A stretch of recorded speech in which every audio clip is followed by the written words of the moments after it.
What's up, guys? Welcome to another episode. Today I'm gonna talk about how to prepare for study abroad. So I'll give you guys like 5 tips to how to prepare for study abroad. Because when you want to go to study abroad, there's a lot of things going on. Like you have to prepare a lot of things like mentally or language or kind of stuff. So this video I'm gonna show you guys. I'm gonna talk about how to prepare for study abroad and give you some insight of the study abroad and my experience. So hope you guys can enjoy it and pick something that is valuable for you. So for you to prepare if you want to study abroad in the future. First one I'm gonna talk about is how is you have to have the passport and the visa. I know this is kind of cliche, but this is true. Like if you want to study abroad, you need a passport because I know a lot of people they don't have a passport. They don't apply for it. That's why they never go on a vacation for another countries, or they don't study abroad because they don't apply for the passport and visa passport. So yeah, just get your passport so that you can travel and you can study abroad. And also the visa is like when you go to the country that you want to study, you have to make sure you have their legal visa, because you don't want to just go there illegally, because that's not gonna happen, and you will have in trouble with it. So yeah, that's the things that you have to make sure everything is all set. And for me, like I study in America. I'm a student here, international students here, so you have to apply for the F1 visa, and there's a lot of things like if you want to apply for it. So there's a lot of process if you want to study America. And if you guys want to know more information about how to study America and how to apply for it, I will do another episode. But here I'm gonna just tell you like what do you need in order to study abroad. And yeah, that's it as the first one. Second one I think is really important because you have to do the research about which country you're going to. My experience is pretty simple. It is not simple, but like my experience, I studied in America. So when I choose the school, I pretty much is like which one is the good, which school is good for me, because like a lot of school in America, they're like big school, like they have like 20,000 people, 30,000 people in the school, especially university like UCLA or UCI. So a lot of good school, they have a lot of people in it. That's good because you have a good competition, but on the other hand, you also have less chances to talk to the professor and ask for their help, and also you might have less chances to get the research in their lab. So that's why I choose the small school, because I can constantly ask my professors question, and I also can ask for their opportunity to do the research in their lab.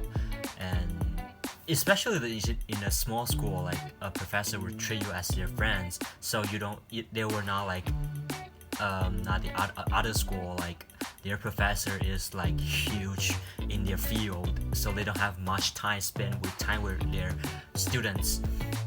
But in our school, it's like the old professor, they're pretty good, and they will give you a lot of like if you have questions you want to ask him, he will definitely willing to sit down with you and explain why, and like explain you why the process and why the answer is this, so that you can have a clear idea like why this question, why this answer, not others answers.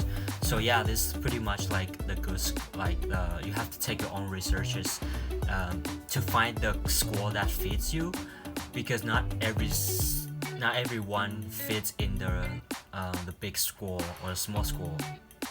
So you just have to try find a new one, and also take the research on which country or which city you're going to.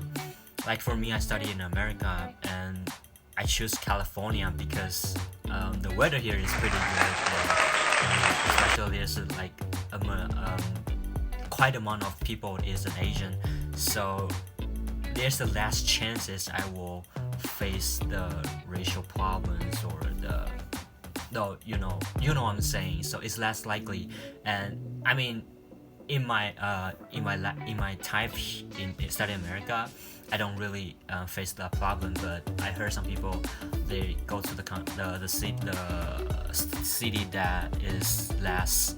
It is more conservative. They will face some problems. But for me, I don't have that problem. So people here are really nice, and yeah. So just make sure you find your research and like and also the transportation is pretty important too. So as you know, like America is pretty big. Like transportation for in America is mainly the car. So you have to think about that too because not everyone can afford a car, and in some countries their transportation is really good. Like public transportation is really good. Like Korea, they have a good public transportation too, and a lot of countries they have a good systematic transportation. So if you can't afford to buy the car, you can choose the country that is more affordable and willing. Their transportation is easy and convenient for you, and you don't have to buy the car. And yeah, that's true. And also you have to make sure the culture you're going to. You can take a research on the culture, like American culture, like what's the people like, and what do you expect, because you don't want to just go into the country in blind, so you can't really you don't understand anything, and you just come in blind. That will make you harder to adjust it and adjust the environment or the food or everything. So yeah, just make sure you take your research on what is the culture be like in this country, and you are more likely to expect what will happen when you actually arrive there, and that will give you pretty good idea like what will actually happen when you study there. So yes, number two. That's number two, I think. And of course, it's language. Language is really important. I know a lot of people like come to other country in order study abroad in order to learn their languages, but I think you'll be really good if you can learn a little bit beforehand, so you don't, like I said before, you don't get blind. You don't just go into blind that country in blind, so you don't know any languages. You will really hard.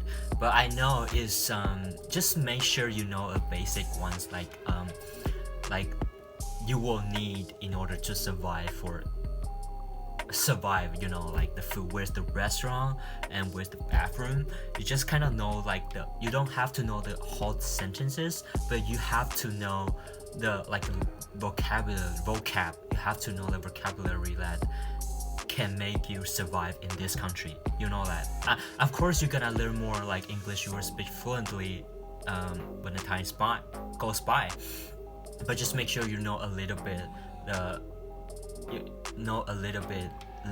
their language before you go. That will make you 10 times easier to adjust, and everything will go like a little bit smoother once you know their language and what are you talking about. You know a little bit, that's good enough, and later on you definitely learn more. So language is pretty important. Just make sure you know a little bit. Or is to install or download the apps that really will help you to contact people, or apps to help you like find the food, find the restaurants. I think for example, for me, I study I think pretty much you can use everywhere. Like Yelp is a pretty good app you can use to find the restaurant, where's the restaurant at, close to your area or your places, because you don't want to get starved all the time. So yeah, Yelp is pretty good idea to download it. And also you can download Ubers, or Ubers will good too, because if once you're right there, you don't have the transportation and you don't know how.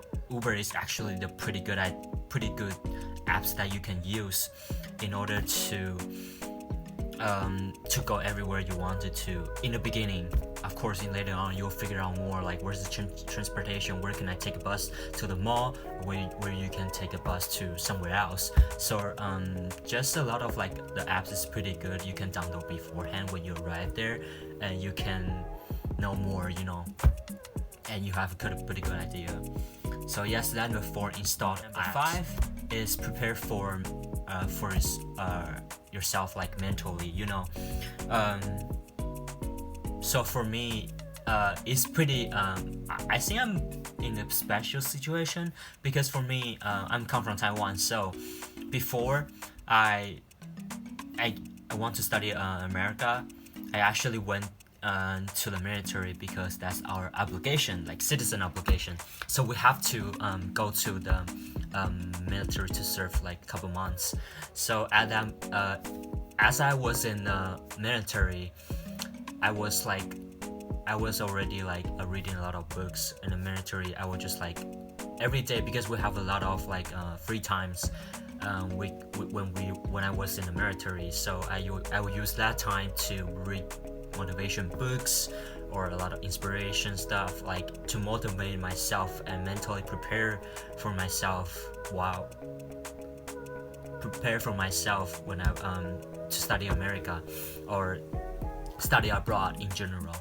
So just like you have to prepare yourself, like what obstacle you will face and what things you will like unexpected, and just understand that prepare yourself mentally will help you 10 times easier when you actually go study abroad. Because when you study abroad, there's a lot of things going on and situation you will have to face by yourself.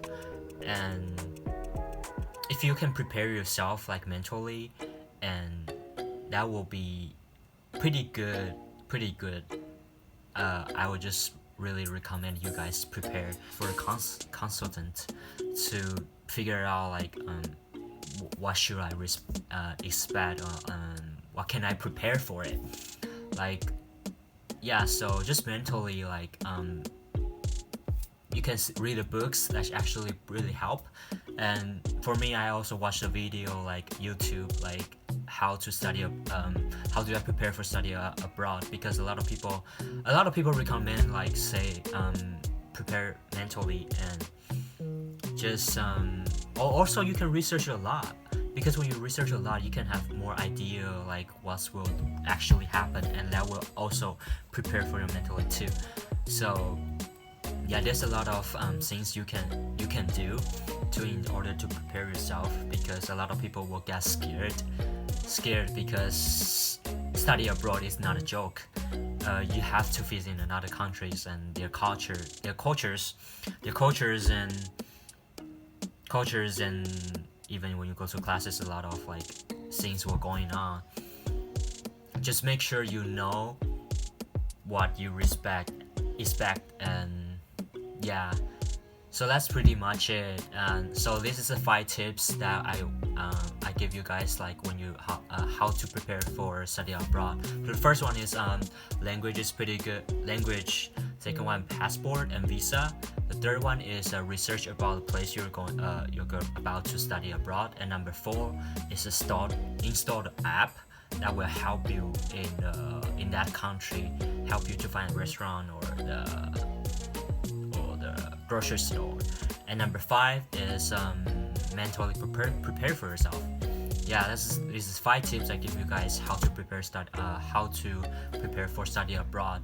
If you guys want to hear more about my study experience in America, comment down below, let me know. I will talk about more in the next episode. It's nice to see you guys. See you guys next time. Peace.